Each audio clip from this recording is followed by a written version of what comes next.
में अतिथि है ना, इसके लेखक है श्री भनन आनंद कौशल्यायन है ना। अतिथि का मतलब तो आप लोग जानते हो, इसका मतलब होता है जो घर में मेहमान आ जाते हैं, अतिथि आ जाते हैं, उसको अतिथि कहते हैं। और हमारे छत्तीसगढ़ में क्या बोला गया है, अतिथि को भगवान का रूप दिया गया है, जिसे कहते हैं ना अतिथि देवो भव है ना, अतिथि भगवान के समान है। तो आज हम उसी के बारे में इस पाठ में पढ़ेंगे। आप लोग अपनी इस हिंदी की बुक को निकाल लीजिए। पाठ 14 अतिथ्य श्री भनन आनंद कौशल्यायन है ना।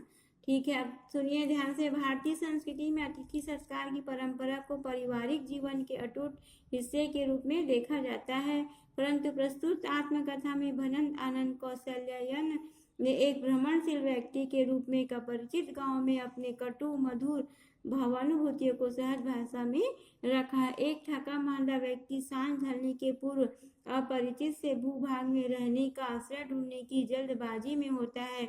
ऐसा ही कुछ भाव लेखक की यात्रा के पड़ाव को पाने की अपेक्षा और उत्साह को टूटने की लेकर है। एक तिरस्कार की चेतना उसके मन में है, लेकिन उसी गांव में सराय में एक निर्बल से व्यक्ति की आत्मीयता और सेवा भाव ने लेखक को मानवीय अनुभूतियों को समझने के लिए एक नया नजरिया दिया है। देखो, अतिथि सत्कार की परंपरा तो हम आज बहुत सदियों से चली आ रही है ना, और यह क्या है, एक अटूट यानी बहुत अटूट यानी जिसका कोई वो ना हो, मतलब अटूट यानी कड़ा वो है, अटूट मतलब गहरा रिश्ता है ना, मतलब बहुत दिन पुरानी परंपरा है अतिथियों को भगवान मानने की। तो इस पाठ में लेखक के साथ जो घटनाएं घटी है वह उसने इस पाठ में बताया है। ठीक है, जैसे जीवन पथ पर वैसे ही साधारण सड़क पर आदमी के लिए अकेले चलना कठिन है। कोई ठहर कर किसी पीछे चलने वाले का साथी हो लेता है, कोई 4 कदम तेज चलकर आगे जाने वाले का। लेकिन मुझे उस दिन किसी को आवाज देने की भी फुर्सत नहीं थी। किसी साथी की आशा में प्रतीक्षा में मैं जरा दम लेने के बहाने में भी ना ठहर सकता था, कारण उस दिन मेरे सिर पर भूत सवार था। मैंने निश्चय किया था कि अपने चलने के सामर्थ्य की परीक्षा करने का। देखो, लेखक जो है वह साधारण मतलब पथ यानी रास्ता पर जीवन के रास्ते पर चल रहा था ना। और कई लोग बोलते हैं कि जीवन के रास्ते पे चलना अकेले बहुत कठिन होता है, और कोई अगर साथी हमको मिल जाता है, कहीं हम जा रहे हैं और कोई साथी मिल गया तो हमारा जो रास्ता है वो आसानी से कट जाता है। लेकिन अकेले चलने से छोटा सा भी रास्ता हमें बहुत बड़ा लगता है। लेकिन उस दिन उस लेखक को कुछ फुर्सत ही नहीं थी, वह चलने में ही अपना वो समझ रहा था, सामर्थ्य की परीक्षा लेना चाह रहा था।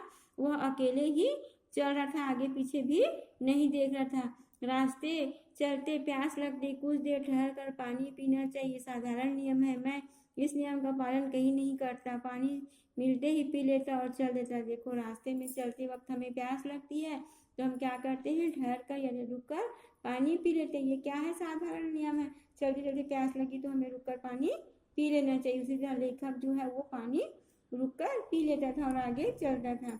रास्ते चलते से पूछता, क्यों भाई, आगे कोई ठहरने लायक गांव है? लोग किसी गांव का नाम बतलाते, मैं वहां ना ठहरता। यही लालच था कि 2-3 किलोमीटर और हो जाए, आगे एक कस्बे का पता लगा। सोचा आज वहां तक तो जरूर पहुंचेंगे। रात हो चली, पर तब उस कस्बे तक पहुंचने की धुन थी। किसी ने बताया था कि उस कस्बे में एक हाई स्कूल है, उसके हेडमास्टर भले आदमी है। यह सुनकर मैंने सोचा कि यदि मिलेगा तो गरम गरम पानी से पैर धुआऊंगा। हो सकता है गरम तेल भी मलने को मिल जाए, और कहीं गरम दूध मिल गया तो क्या कहना। लगभग 5-6 किलोमीटर का सफर तय कर चुकने पर, थक कर चूर हो जाने पर, एक बार बैठ कर फिर जल्दी से उठने की आशा में मन रहने पर ऐसी इच्छा क्या अनधिकार चेष्टा समझी जाएगी। जो हो, उस रात में एक ही हिसाब लगाता हुआ उस हेडमास्टर के बंगले पर जा पहुंचा। बंगला कस्बे के बाहर था। हेडमास्टर साहब के बंगले पर पहुंचकर मैंने वैसे ही दस्तक दी जैसे कोई अपने घर के दरवाजे पर देता है। हेडमास्टर साहब कहकर पुकारा। दरवाजा खुला। अंदर से एक सज्जन लालटेन लिए निकले। मुझे उस समय अपनी बड़ी हुई थी। मैं उनकी शकल सूरत कद को क्या निखारते हुए मेरी शकल को अच्छी तरह पहचानने की कोशिश करते हुए बोले, क्या है? देखो लेखक, गांव के रास्ते पे जा रहा था और लोगों से पता पूछ रहा था किसके आगे और कौन सा गांव मिलेगा। ऐसे करते करते वो एक हेड मास्टर के बंगले के पास पहुंचा और सोचने लगा कि मैं सबसे पहले उनके घर जाके गर्म पानी से अपने पैर धुलाऊंगा और तेल की मालिश कराऊंगा, और अगर मुझे गरम गरम दूध मिल जाए तो और क्या बात। ऐसा वो अपने मन में भाव रखकर वह हेड मास्टर के दरवाजे पर पहुंचकर खटखटाने लगा। और हेड मास्टर के घर से जब दरवाजा खुला, एक व्यक्ति जो था लालटेन लिए बाहर निकला और वो पूछने लगा कि क्या है। अब इसके आगे की पैराग्राफ को हम कल पढ़ेंगे।